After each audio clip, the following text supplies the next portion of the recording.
orang yang punya kecerdasan luar biasa secara manusiawi tidak sukses dalam hidupnya. Karena kita berkata, berkat Tuhanlah yang menjadikan kaya, susah payah tidak akan menambahi. Hikmat itu didapat dari rasa takut akan Tuhan. Dan ini adalah hal yang luar biasa. Apa faedah dari hikmat? Amsal 3 ayat 13 sampai 18 berkata begini. Amsal 3 ayat 13 sampai 18. Amsal 3 ayat 13, berbahagialah orang yang mendapat hikmat, orang yang memperoleh kepandaian, karena keuntungannya melebihi keuntungan perak, dan hasilnya melebihi emas. Ia lebih berharga daripada permata, apapun yang kau inginkan tidak dapat menyamainya. Umur panjang ada di tangan kanannya, di tangan kirinya kekayaan dan kehormatan. Jalannya adalah jalan penuh bahagia, segala jalannya sejahtera semata-mata. Ia menjadi pohon kehidupan bagi orang yang memegangnya. Siapa yang berpegang kepadanya akan disebut berbahagia. Orang yang punya hikmat akan kaya, lebih daripada kekayaan emas dan perak. Orang yang punya hikmat akan panjang umur. Orang yang punya hikmat damai sejahtera dan bahagia semata-mata dalam kehidupan. Betapa pentingnya kita punya hikmat. Saya mau kasih contoh supaya saudara bisa ngerti apa bedanya hikmat dan kepandaian atau kecerdasan. Saudara pernah dengar nama orang Albert Einstein? Dia dikenal sebagai orang yang paling cerdas, yang paling pintar, IQ-nya mungkin yang paling tinggi. Satu kali dia ketemu sama Mr. Bean, saudara sekali. Lalu kemudian Albert Einstein ngomong begini, Mr. Bean, berani nggak kita taruhan? Kita kasih tebak-tebakan, kasih pertanyaan. Dan saya akan kasih keringanan begini sama kamu. Kalau saya tanya sama kamu, lalu kamu nggak bisa jawab, maka saya akan kasih uang $5. Tapi kalau kamu, Mr. Bean, yang tanya sama saya, Einstein yang pinter, dan Einstein nggak bisa jawab, saya kasih $500. Berani atau enggak? Mr. Bean bilang berani. Lalu kemudian Einstein mulai tanya, kamu tahu nggak berapa jarak dari bumi sampai ke bulan? Mr. Bean langsung ambil dompetnya, dia kasih uang $5. Dia bilang saya nggak tahu. Sekarang gilirannya Mr. Bean yang tanya. Dia bilang, Einstein yang pinter, saya mau tanya kamu, apa yang naik ke gunung kaki 3, turun gunung kaki 4? Einsteinnya bingung, sudah apa ya? Wah, dia puter otak. Dia nggak temukan jawabannya. Boleh nggak telepon teman? Boleh, call a friend, silakan. Telepon teman, nggak ada yang tahu juga saudara. Dia buka internet, cari di Google, nggak juga ada jawaban.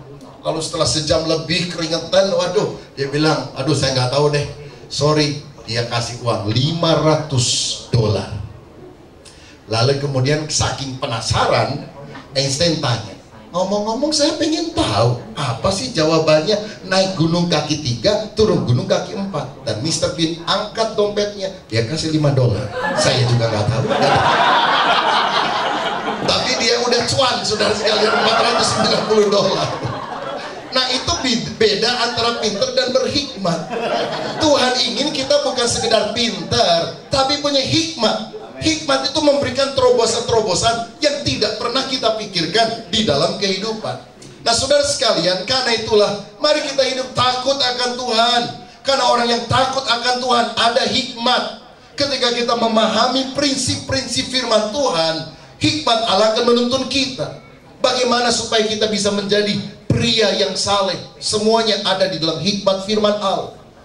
Jangan kamu bodoh, tapi usahakan mengerti kehendak Allah. Dari mana mengerti kehendak Allah? Dari firman Tuhan. Jadi waktu kita baca Alkitab setiap hari, kita tahu caranya menjadi pria yang saleh, menjadi wanita yang bijaksana. Kita tahu bagaimana caranya mendidik anak dengan baik. Kita tahu caranya bagaimana bernegosiasi dengan orang lain. Kita tahu caranya bagaimana mengatasi orang sulit dalam kehidupan. Saudara tahu, di dunia ini banyak orang, jenis manusia itu manusia sulit. Kita baik sama dia, dia jahatin kita. Kita ramah sama dia, dia neken kita. Itu jenis manusia sulit, saudara sekalian. Dan manusia sulit itu sulit diajak hidup rukun. Bisa ngerti ya manusia sulit? Di Thailand ada nggak manusia sulit? Ada ya? Di gereja ini ada? Oh tidak ada, ya, tidak ada yang ngaku. Dan herannya manusia sulit itu biasanya yang suka menjegalkan kita panjang umur, saudara sekali. Jadi kita akan cukup lama bersama dengan dia di atas muka bumi. Dan Tuhan memang mengizinkan manusia sulit itu untuk bersama-sama dengan kita, mengasah kita, memproses hidup kita. Nah, tapi kalau kita tahu firman Tuhan, kita dapat hikmat bagaimana mengatasi manusia sulit. Ini selahnya perlu tahu nih saudara, bukan soal pinter, tapi hikmat dari Tuhan. Satu kali saya pernah dengar kisah ada seorang yang tinggal di Jawa Timur, kotanya itu Sidoarjo, masuk lagi sampai kecamatan, kampung dan sebagainya, saudara ya, yang deso banget begitu. Tapi kemudian dia punya ponakan di Jakarta, karirnya melejit sampai akhirnya jadi jenderal. Nah, karena si paman ini ingin ketemu sama ponakannya udah jadi jenderal, maka dia naik kereta api, saudara, lewat Surabaya sampai ke Jakarta. Wah, ponakannya senang walaupun sudah jadi jenderal, tetap menyambut pamannya karena dulu pamannya yang orang deso ini yang merawat dia waktu kecil. Wah, ditraktir, disambut, dan akhirnya setelah seminggu kemudian dia mau pulang, dia bilang, "Paman, jangan naik kereta lama, udah naik pesawat saja, saya bayarin, saya beli tiketnya." Saudara, ini pertama kalinya orang desa itu naik pesawat, belum pernah. Dan waktu dia masuk pesawat, kan kelasnya ekonomi, saudara, dia lihat kok sudah pada banyak orang duduk di sana, penuh. Maka dia lihat yang kosong itu yang kelas bisnis, saudara, dia duduk di sana. Nggak lama yang punya kursi yang kelas bisnis datang. Dia bilang, "Maaf Pak, ini bangku saya." "Sampean siapa?" "Saya datang lebih duluan, sampean cari kursi lagi." Tuh, ini masalahnya bukan siapa yang lebih cepat datang, ini nomor saya katanya. Pramugari datang, "Pak, maaf Pak, boleh lihat nomornya, nomor berapa?" "Bapak di ekonomi, Bapak yang baru datang ini di bisnis." Lalu dia tanya, "Sampean siapa?" "Saya pramugari pelayan di sini." Loh, baru pelayan sudah sombong, ponakan saya saja jenderal nggak pernah nyuruh saya, katanya. Wah, pusing ini saudara sekalian pramugarinya. Dipanggil kapten kapalnya, pilotnya. "Pak pilot, ini aduh, ini ada orang aneh nih." Kaptennya datang dan dia, "Bapak silakan ke sana, ini punya Bapak ini." "Anda siapa?" "Saya kapten." "Loh, baru kapten, ponakan saya udah jenderal," katanya. Waduh, pusing saudara. Tiba-tiba ada orang dari kelas ekonomi datang ke depan, dia bisikin Bapak ini, bisikin sebentar, langsung Bapak itu kaget, pindah sendiri saudara ke kelas ekonomi, dan penerbangan bisa jalan. Lalu ketika orang-orang mulai tanya, "Kamu ngomong apa kok dia bisa pindah?" Saya bisikan aja, "Pak, tahu nggak, yang di depan ini ke Papua, kalau yang belakang itu Surabaya." "Bapak kemana?"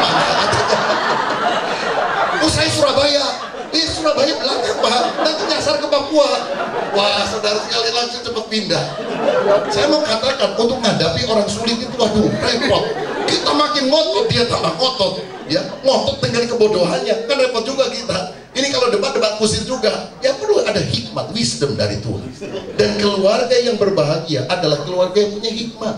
Jadi suami yang berhikmat, jadi istri yang bijak, jadi anak-anak yang takut akan Tuhan dan mendapatkan pencerahan-pencerahan, sehingga usaha diberkati Tuhan, pekerjaan diberkati Tuhan, apapun yang dikerjakan menjadi berhasil karena ada hikmat Allah mengalir dalam hidup kita. Berikan tepuk tangan untuk kemuliaan nama Tuhan. Haleluya. Ciri ketiga dari keluarga yang kokoh, yang pertama, keluarga yang kokoh itu mempergunakan waktu dengan baik. Yang kedua, dia memiliki hikmat Tuhan. Dan yang ketiga, kalau kita ingin menjadi keluarga yang kokoh, kita harus mengalami kepenuhan Roh Kudus. Lihat ayat 18 dari Efesus pasal yang kelima tadi, dikatakan demikian. "Dan janganlah kamu mabuk oleh anggur, karena anggur menimbulkan hawa nafsu, tetapi hendaklah kamu penuh dengan Roh." Tuhan tidak ingin kita mabuk oleh anggur, tidak ingin kita hidup di dalam kesenangan duniawi semata sampai melupakan hadirat Tuhan, kuasa Tuhan, bahkan pribadi Tuhan. Tapi Tuhan ingin agar kita penuh dengan Roh Kudus. Sebab Roh Kudus itulah yang bisa mengendalikan seluruh kehidupan kita, bahkan mengendalikan seluruh keluarga kita. Saya percaya kalau suami dikendalikan Roh Kudus, istri dikendalikan Roh Kudus, anak-anak dikendalikan Roh Kudus, keluarga kita akan kokoh karena semuanya hidup takut akan Tuhan. Amin, saudara. Lalu apa cirinya orang yang dikendalikan